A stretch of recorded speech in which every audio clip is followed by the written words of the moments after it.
Hi, and welcome to Part 5 of Spaceband by Tom Fletcher, continuing from track 21. Round 3, Lightspeed Elimination. The atmosphere in the stadium was electric. I guess technically there was no atmosphere in the stadium, but you know what I mean. There are just 4 bands remaining, the Pincers, Pixel Shift, Stargirl and the Earthlings, Quark Blisterbum yelled. Our next elimination round is good old-fashioned head-to-head, one-on-one battle. The best 2 bands go through. One-on-one. It was like the first round again, only it felt like now the stakes were even higher. I looked at the other 3 bands and tried to figure out who I'd rather battle. Stargirl? She was a master on the guitar. She'd surely shred us to stardust. What about Pixel Shift? How could we beat someone who could shapeshift and copy everything we did? So that only left our first alien friends, the Pincers. Could we really battle Dave, Steve, Beverly and Joyce and be responsible for their home planet being Megavolt Bunch? No way. I didn't want to battle any of them, but we had no choice. It was them or us, their planet or ours. Earth was in our shaky hands. I suddenly thought about home again, about Mum and Dad, my friends. I missed them all. I even missed Mr. Lloyd's science lessons. I know. Our planet was definitely worth saving. Up first in the blue corner, we have the Pincers, Quark Blisterbum announced, and the stage suddenly resembled a wrestling ring, with Dave and his spider crab-like band huddled in one corner. And they'll be fighting in the red corner, Stargirl. Quark continued, and the guitar-wielding alien stepped into the ring like a cowboy in the Wild West, ready to duel. Let's rock! Megavolt boomed, and at those words the band's instruments appeared in the ring. While the Pincers awkwardly scooped up their guitars and tuned up with their clunky claws, Stargirl wasted no time. She pushed up her glistening green star-shaped glasses and burst into a screaming guitar solo that instantly filled the stadium with intergalactic rock awesomeness. Her guitar was like nothing I'd ever seen or heard before. Instead of strings, there were beams of blue light running down the neck like 6 lightsabers that sparked with energy, and with each fierce strum the guitar changed colour. I want that guitar, Neela whispered, gawping like a fish. I want those glasses, I added. Stargirl tapped furiously, bending notes and plucking melodies that I knew no ordinary Earth guitar could ever make. She slid on her knees before throwing her guitar in the air, catching it again and playing it behind her head. The Pincers don't stand a chance, I whispered to Bash, who nodded sadly in agreement. Stargirl finished her performance with an epic leap in the air that seemed to defy gravity as she flung her legs out into the splits before landing, with her fist pumping the air triumphantly. Wow, what a way to kick off round 3! Let's see what the Pincers have got to say about that, Quark Blisterbum said. There was a sudden stillness in the stadium. All eyes were on the crabby aliens, and my tummy twisted nervously for them as Dave counted in his band of cosmic crustaceans. Their music wasn't fast, and it wasn't rocking, but it had such a happy vibe to it that I was instantly filled with a mellow warmth from top to toe. I felt like I was swinging in a hammock beside the ocean or dancing at a tropical beach party I wished would never end. How are they doing that? Neela asked, her eyes closed as she swayed happily from side to side. I took a closer look at Dave, Steve, Joyce and Beverly. The feelers on their heads were all pointing up to the sky and pulsing blue. I think the Pincers' feelers have hypnotic powers, I whispered dreamily to Bash and Neela. I feel so happy. All of a sudden the stadium was transformed into a holiday far, far away. There were neon palm trees all around us, and the stage was an island of blue sand surrounded by luminous pink waves that calmly lapped the shore. Cool, man, said Bash, and I saw that he was wearing a pair of sunglasses and a Hawaiian shirt and was smiling. This is wild, dude, Neela laughed, twirling a bright flower that had appeared in her lucky hat's brim. Armstrong feels very happy, Armstrong said, showing off the glowing flowers on his fuzzy head. As the Pincers' song came to an end, the hypnotic beach party we were all imagining together started to wear off when we blinked back to reality. What in the world just happened, said Quark, shaking off the daydream. Let's see what Stargirl has in response to that. But Stargirl didn't respond. Stargirl was fast asleep. Yet again, I don't believe my eyeball. It seems that the Pincers' melodies have mellowed Stargirl into a deep sleep. The Pincers are through! Quark Blisterbum declared, and the audience broke into happy cheers. Whoa, she's out cold, Bash said. She looks pretty warm to me, Neela said, as the snoozing Stargirl was carried by a trio of alien roadies to join the other relegated contestants. Time to find out who will be joining the Pincers in the next battle. Pixel Shift in the blue corner, or the Earthlings in the red, Quark said, and beckoned us into the wrestling ring. In the far corner, the 3 pixelated figures of Pixel Shift were warming up, glitching through hundreds of different digital faces and bodies. Armstrong is scared, the space ape said in a small voice. He'd wriggled his body inside Bash's backpack, pulled the zip up so that only his head peeped out. Silence fell in the stadium and all eyes looked at Megavolt. "Let's rock!" he roared. The spotlights hit us. It was our turn next. "We didn't stand a chance," Neela said. Let's face it, we suck." "No, we're getting somewhere in that last round. I could feel it," I replied. "Not compared to those copycats. We can try our hardest, but they'll just do their copying thing and make it better." "Well, we've got to do our best. The planet is counting on us," I said, and Neela nodded. "What song are we playing?" Bash asked. I glanced at our new bandmate. "Let's do something different. Let's go for Loner," I said. "Yeah, this is all about you, Armstrong." Bash told the space chimp, and Armstrong beamed proudly. "Armstrong, do you want to do the honours?" I asked. Armstrong took his position on Bash's shoulders again. Both drummers held their drumsticks out ready. 1, 2, 3, 4, Armstrong shouted, counting us into the song. "It's quiet in the universe, no chorus, middle, eight, or verse," I sang. Bash, Armstrong and Neela began to play, all of us trying our very hardest not to suck. "Things are only getting worse," I continued. But in front of us, on the opposite side of the ring, Pixel Shift were already morphing.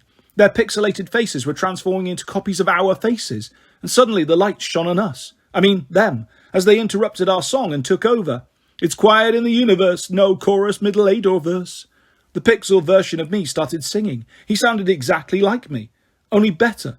The pixel copy of Neela was adapting the guitar part too, making it a little bit more complicated, and the pixel replication of Bash, complete with pixel chimpanzee on his pixel shoulders, was playing a cooler drum part as well.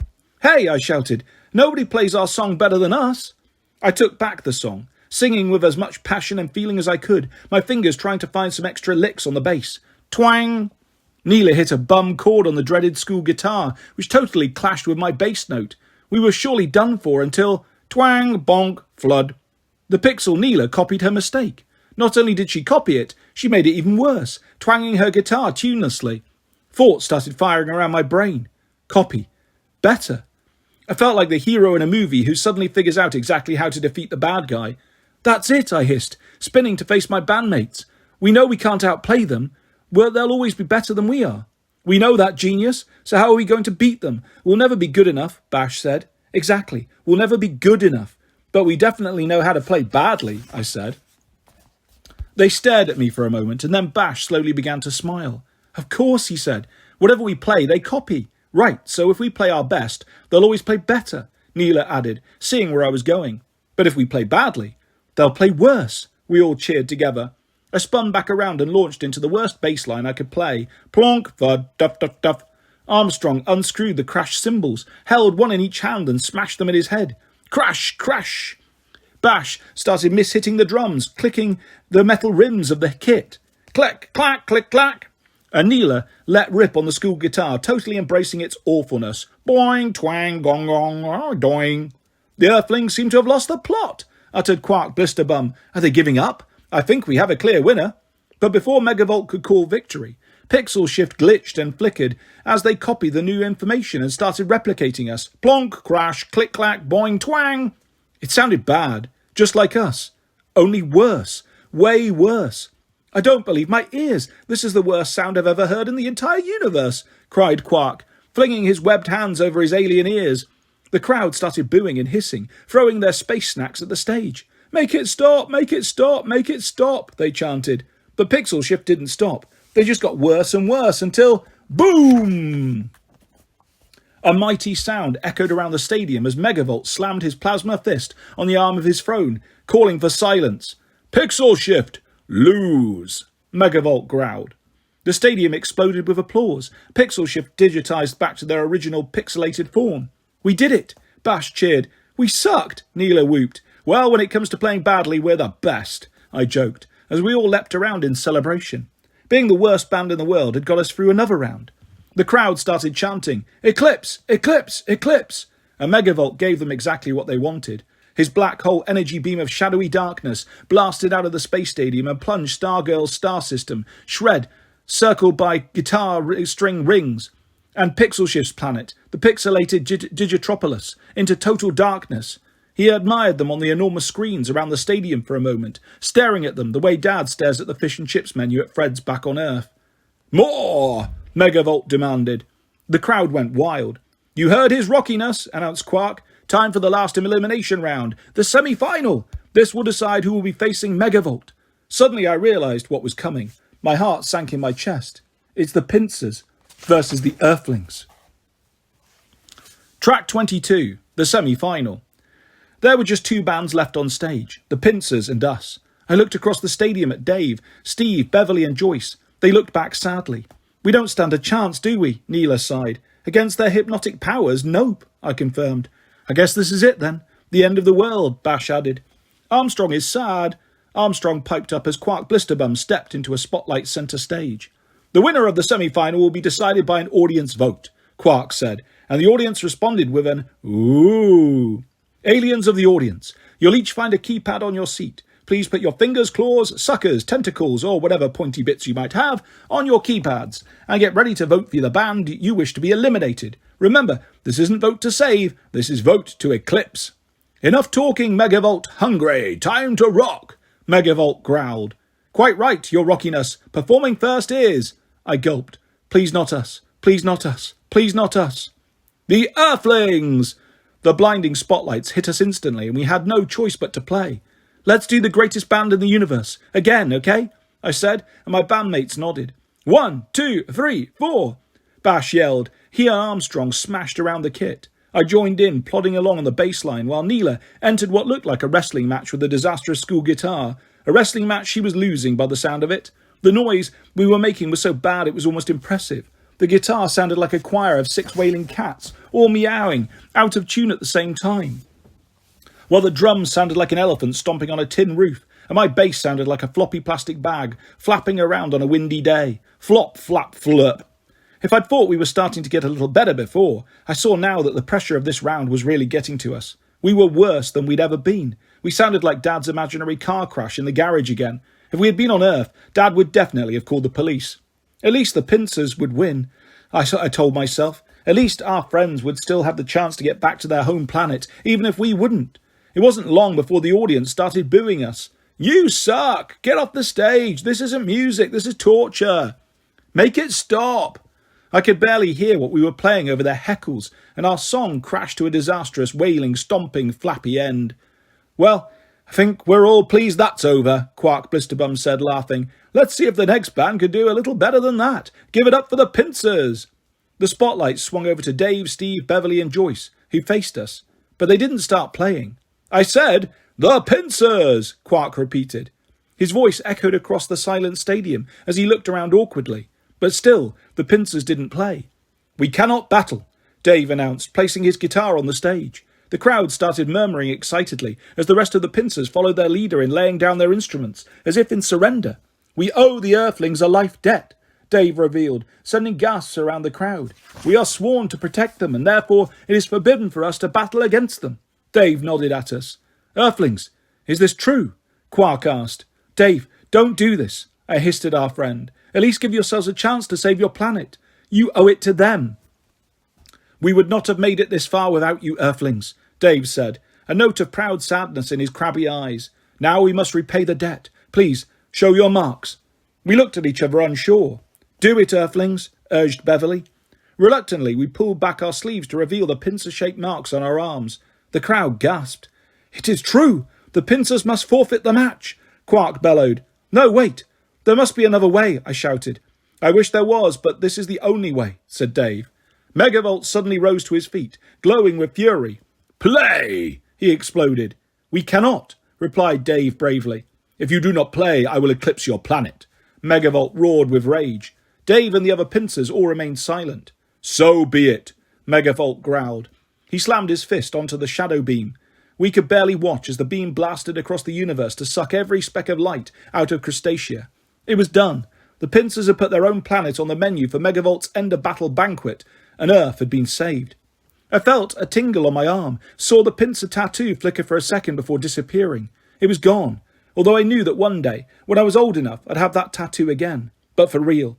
I looked over at the Pincers, a huge lump in my throat. No matter what happened, we'd always remember their friendship, and they waved back as they left the stage. Well, folks, that was an unexpected twist to the elimination round, but you know what that means. Quark started leaping around on the spot. With so much excitement, he could have been Buxy's 4th member, as he revealed, the Earthlings are the champions! Fireworks exploded all around us and the crowd went wild. A huge hologram of planet Earth appeared in the centre of the stadium, its blues and greens vivid compared to the eclipsed planets. Out of 16 bounds from across the universe, only one would make it through. Only one would save their planet. Only one would return home. That one band is you. Quark beamed at us. We won? We get to go home? Bash gasped. Yes, you are the champions, and in just a few moments you will be beamed back across the universe, bending the laws of space and time to take you to that beautiful planet of yours to the exact moment you left, like nothing ever happened. Armstrong too? Armstrong said hopefully. Of course, Quark smiled. But what about them? The other bands? I asked. But I knew the answer. Megavolt was already salivating hot solar flares from his lips as he prepared to consume 15 eclipsed planets. I'm afraid Megavolt will now pool their planets across the universe, harnessing the gravity of the black hole to crush them into bite-sized balls for his feast, until all that's left of them are memories. Quark declared, unless, that is, you decide to gravity gamble. There was a sudden hush around the stadium as if someone had muted the sound. Don't risk it! Go home! Save your planet! Dave shouted. Silence! Demanded Megavolt. I'm hungry. Make your choice. If you choose to gravity gamble, you will have to face Megavolt in the grand final. Winner takes all, Quark explained. If you win, the defeated band's planets will be uneclipsed and everyone, including you, will return safely home. You will forever be known as the greatest band in the universe. But if we lose? Neela asked. If you lose, then Earth, along with all the other planets, will belong to Megavolt and will be destroyed. Quark said matter-of-factly, as if the end of the world was no big deal. Gravity gamble! Gravity gamble! Gravity gamble! Chanted the crowd as I turned to look at Bash, then Neela, finally Armstrong. Each of them simply nodded at me. We didn't need to say anything. We all knew what we had to do. We've made our choice, I announced. Why save one world when you can save them all? We choose to gravity gamble.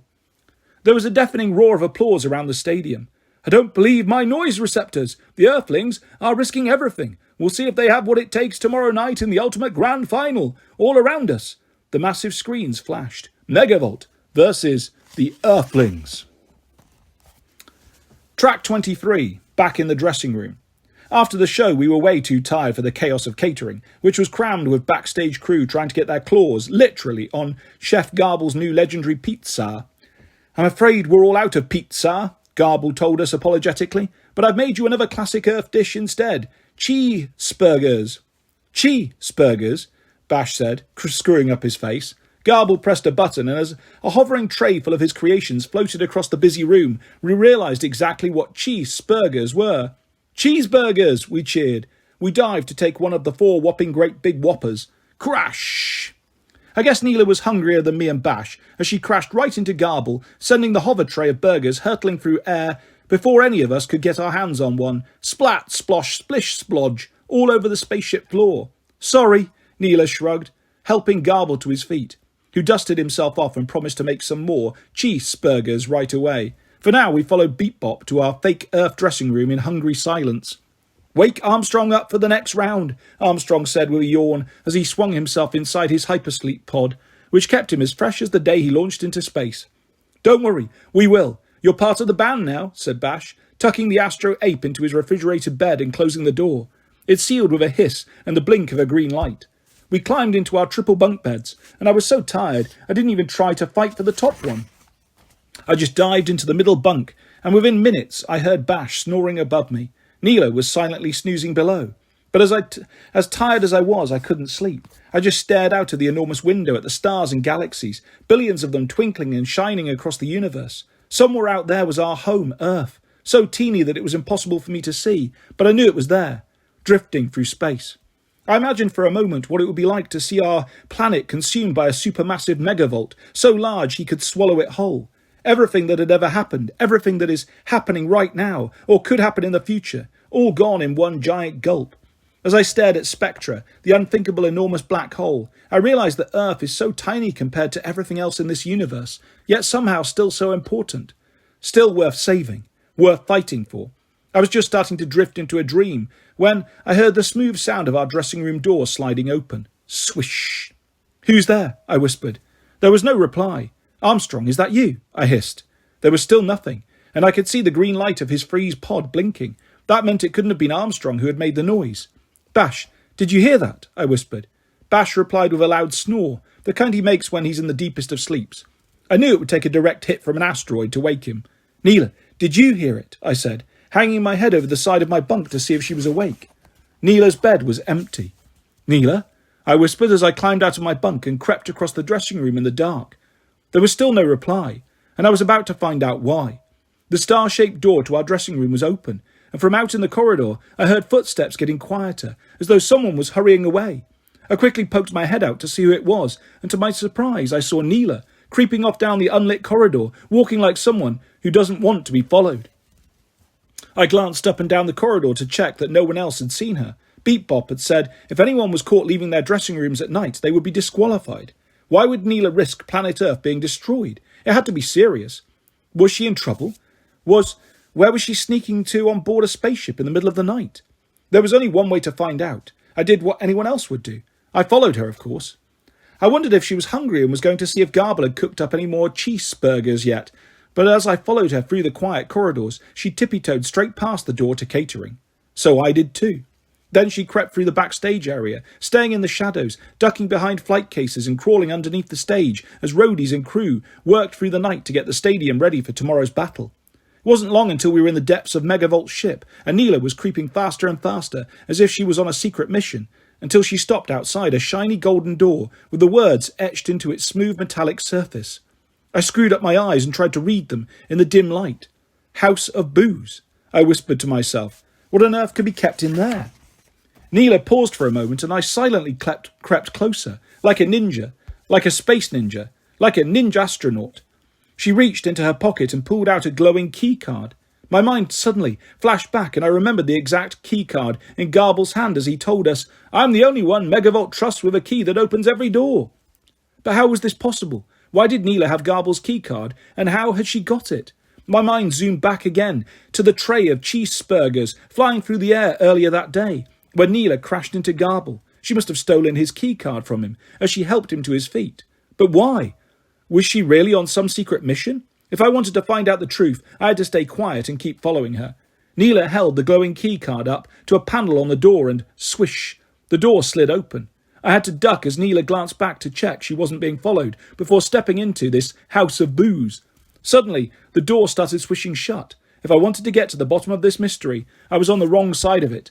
I dashed out of the shadows and through the door like an awesome action hero, just in time for it to close behind me. I was in. Track 24, The House of Booze. The House of Booze was like a giant cavernous warehouse, only more outer spacey. It's how I imagine our local DIY store that Dad loves so much will look in 100 years. There were hundreds of aisles with huge containers stacked on top of each other, right up to the ceiling. Each one had the same sparking red laser beam bars as the prison that had held the eliminated bands in the stadium. Made me think that Megavolt really didn't want anyone getting inside these things. What was also weird was what sounded like a booing crowd. I guess this was why it was called the House of Booze. Clink! A noise up ahead distracted me from the booing. I could see Neela further along the aisle, peering through the red lasers as though she was looking for something. "Hello?" she whispered. My brain hurt, even more than when I was in Mrs. Spearing's maths class, as I stood there trying to make sense of what was happening. So many questions bounced around my head. Who was Neela looking for? Why were they in this house of booze? And most importantly, what was that thing touching my leg? I looked down and saw a long, veiny, vine-like arm reaching through the laser bars of the cage next to me. It had wrapped itself around my calf. Megavolt wasn't trying to stop things getting in these cages, I realised. He was trying to stop things getting out. "Ah!" I yelped. "Get it off me!" My cover was blown. Neela came running to my rescue, grabbing the vine-like arm and trying to untangle the creature's grip on my leg. "Get it off!" I screamed, but the more I shook and wriggled, the tighter it curled. "Hold still!" Neela shouted, and she reached up and touched the sides of her head with the tips of her middle fingers. "What are you doing? Get it off, Neela!" I squealed. "Just be quiet and let me concentrate." She snapped and frowned as if she was focusing on a super difficult question. Suddenly her eyes started to glow green. "Whoa!" I whispered in disbelief. Then, within the shadows of the cage, I saw another pair of eyes light up, the same vivid green colour. Neela waved her arm and the creature loosened its veiny vine from around my leg and retracted it through the laser bars. Neela's eyes dimmed, and I was free. "What just happened?" I yelled. "You're welcome," Neela replied sarcastically. She helped me to my feet. We both stood and looked at each other for a moment. Seriously, I said. What's going on? Neela sighed. I was at home one night, about to go to bed, when I saw something falling out of the sky, she explained. It crashed in the woods. I grabbed my torch, went to take a closer look and found a meteorite, I guessed. A spaceship, Neela whispered. Before we'd been beamed up into space, I'd never have believed Neela. I'd have thought she'd been listening to too many of Bash's stories. Now, though, I knew that we really were not alone in the universe. Neela might just be telling the truth. So, what did you do? I replied. I touched it, and then I got scared and ran home. But the next morning I discovered that I had these powers, she said, nervously adjusting her lucky hat. No way! I have so many questions. What kind of powers? Why didn't you tell us? When did this happen? I asked. About a year ago, Neela said. Bash and Armstrong tumbled out of the shadows where they'd been hiding. A year ago, Bash blurted. I thought you were in bed. What are you doing here? I asked. Us? We're following you. What are you doing here? Bash threw back at me. Me? I was following her, I said, pointing to Neela. So I did see a UFO land in the woods last year, Bash said. I told you, didn't I, George? I knew I should have gone looking for it. Then I would have got awesome space superpowers too. Are you angry at me for keeping it secret? Neela asked nervously. Bash and I looked at each other and started laughing. Angry, I said. Our best friend has space superpowers. This is the coolest day ever. So, what kind of things can you do? Is it like the Force? Bash grinned like an excited puppy. It's nothing like the Force, Bash. You watch too many movies, Neela said, rolling her eyes. Can you see through walls? Can you glow in the dark? Can you read minds? What number am I thinking of? Bash asked. No, it's not that kind of power, Neela protested. Well, if you can't do any of those things, it sounds like a pretty rubbish superpower to me, Bash teased. Neela took the bait. Suddenly her eyes started glowing green again, and I had the overwhelming desire to dance. My arms started flapping around under Neela's control, and I couldn't stop myself from busting out the robot, followed by the worm. Wait, what's happening? Are you doing this? I said as I body popped around. Yup, Neela said proudly. This is your superpower. You can make people do silly dances. No, not just dance. She grinned mischievously. My right hand started rising towards my face and my finger stuffed itself up my nose. Then my left hand grabbed the back of my pants and I gave myself an atomic wedgie. Oof, I said. Bash and Armstrong fell to the floor laughing. Your turn, Neela sang, and with her palms pointing at the three of us, she raised her arms towards the ceiling. Our feet suddenly left the ground. Ah, put me down, Bash cried, as Neela levitated us around the room. Okay, if you say so. And with that, she let us go. Crash! That was awesome, I cheered. Armstrong smiled. Armstrong likes flying. You totally have the force, Bash said, rubbing his sore bum. Once I'd dusted myself off and readjusted my underwear, I glanced around and suddenly remembered where we were. The House of Booze. Neela, what are you down here for? I whispered. I know you took Garble's key card to get inside, but why? Because... But before Neela could finish, there was a noise from somewhere further along the dark aisle. A voice. Hello? Is someone there? The voice called. Neela's eyes suddenly blazed brighter than ever, and she dashed down the aisle, as if she was in the final sprint on sports day. We all followed her, twisting and turning through the dark aisles, following the voice calling to us. Neela didn't stop until she'd reached a cage with 4 aliens inside. They looked almost human, except for a single antenna sticking out of their heads. 2 of them rushed to the laser beam bars excitedly. Hi, I'm George, I waved. These are my friends, Neela, Bash and Armstrong. We're all from Earth. All of you, the creatures replied, looking a little confused. Oh yeah, he's a chimp and we're human. We're kind of different on our planet, but we're all Earthlings, I explained. Well, hello, Earthlings, the aliens in the cage said. You may call me Anavoig, said one of them. And I'm Mott, said another. Pleased to meet you, Anavoig and Mott, I said, trying my best to pronounce their unusual names. Are you in a band too? Is that why you're in this House of Booze? Bash asked. The alien named Mott sighed and began telling us a story that was so mind-bogglingly out of this world that it could easily have been another one of Bash's comics. Rockstar Wars, Volume 2. Amavoig and Mott. Still in a distant world and a distant time, in the Anadrome Galaxy on a planet named Tenalp, there was a band called Dab, and they were the worst band on the entire planet. One day Dab were rocking out when, boom, they were beamed aboard the space stadium and forced to enter Megavolt's intergalactic battle of the bands.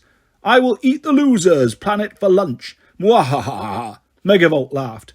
But we suck, Mott said. Yeah, we all suck, protested all the other bands. You mean I beamed up all the worst bands in the universe? What a happy coincidence, Megavolt cackled. So the awful band tried their hardest, but they really did suck. Meanwhile, back on planet Tenelp, Anna Voig and Mott's child was watching their mum and dad's terrible band battle on the TV.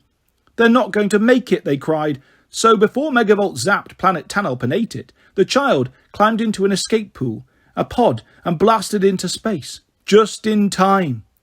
Back on the space stadium, our planet is gone, Anna Voig cried. Yeah, where are we going to live? Mott wailed. You will all live here, Megavolt laughed. He put all the awful bands in cages and locked them in his house of booze. Forever. To be continued. Maybe. And that is where I will leave part 5 of Spacebound by Tom Fletcher. I'll be back soon with the next part of this fantastic story, and lots more stories and videos coming your way very soon. If you'd like to subscribe or hit a like, that's always appreciated. Thanks for listening, guys. Take care. Bye-bye.